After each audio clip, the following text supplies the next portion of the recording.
kinabuhi sa tao,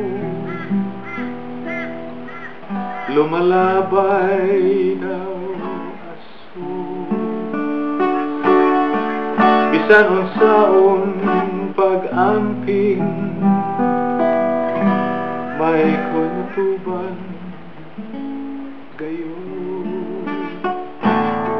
Kung sa inyong dumi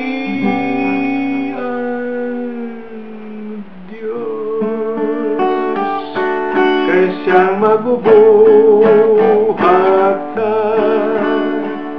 samtang may ginhawa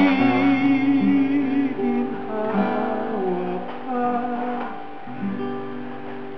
ang kinabuhi sa tao,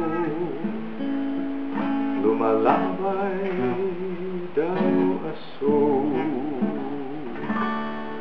Ang kinabuhi sa tao, sama sa bulat lamang,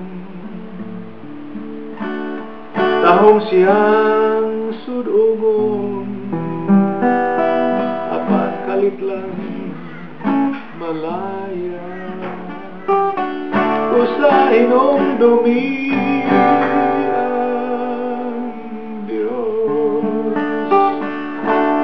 kay siyang magbubuhat